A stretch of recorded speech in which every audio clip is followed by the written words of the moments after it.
Hello mga kagintong palad, isang magandang umaga naman. So nandito tayo sa ating farming. Nagdala tayo mga kagintong palad ng manok dito para dito na tayo mag-alaga. So lahat ng manok natin doon sa bahay dito na natin ipunta para malawak yung area dito sa ating farming. So ito yung ating munting bahay. Iiwan na natin ito, punta-punta lang natin. Kaya naisipan natin dito na natin iwan yung mga manok natin, kasi doon sa area natin doon masikip yung area doon at saka nakakasakit sila. So dito malaya na sila dito mag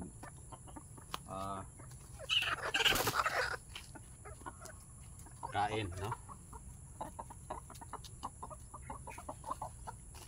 So sabi ng matatanda, kapag mag-iwan ka ng manok, kailangan palibutin mo muna dito sa may poste para hindi siya mag layo. Yan. So meron tayong nagtayo pa itong manok. Meron tayong stop muna. Pan. So nakatayo yung manok.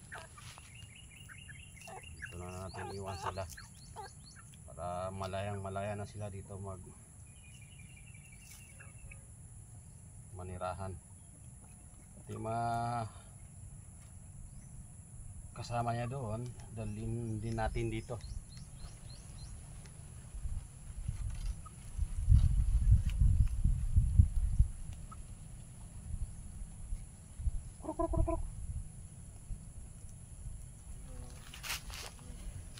So ang magiging kalaban lang dito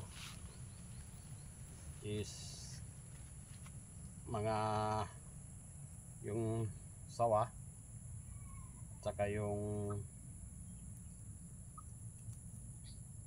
usa, aso. So yun lang ang delikado dito, ahas.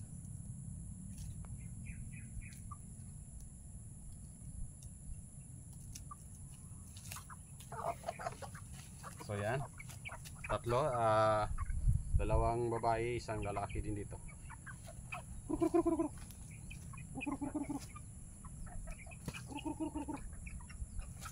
Sila.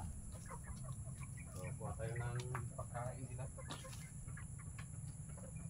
Nakapipipir pa na. Pan.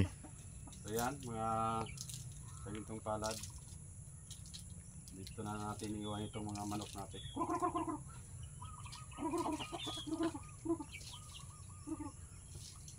Yan. Malaya na yan sila.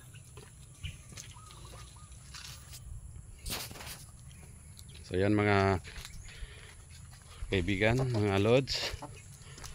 So 1 week na tayo hindi nakadalaw dito sa ating munting farm. So bisitahin natin yung tinanim natin ang mga gulay-gulay dito. Yan. Tinanim ng partner ko. Mga dahon ng kamote. Kamote tops. Parang ayan. Buhay na rin yan. Ito. So meron tayong tubigan dito. Yan. Yung mga saging natin matataba na, kaya nag-apply na tayo ng fertilizer dyan. So ganito, pag weekend nandito po tayo sa ating farm. Every weekend po pumupunta tayo dito. So ito, meron din okra na itinanim natin dito. Parang meron din na buhay. Yan.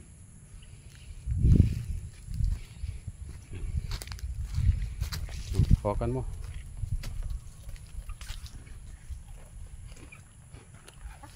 Meron tayong durian dito. Kunti. Parang kinain ng kambing. Meron kasing nakakawala na kambing dito.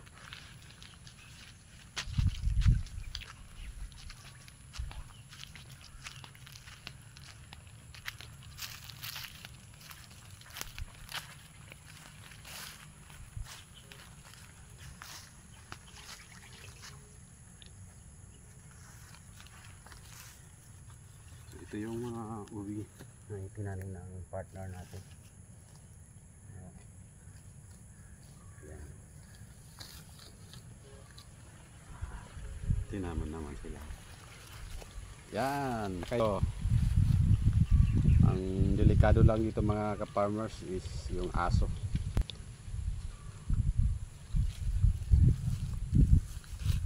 Merong nag-strike dito ng mga aso. Sana medyo madalas na kayo dito.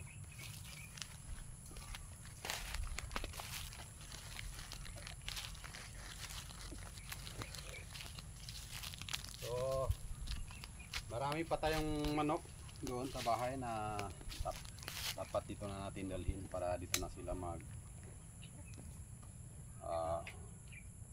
dito na sila alagaan. Dito na natin alagaan. So, mamaya bibisitahin natin yung mga saging natin kung may mga bunga na ba. So, itong mga niyog natin, no, tataba na nila.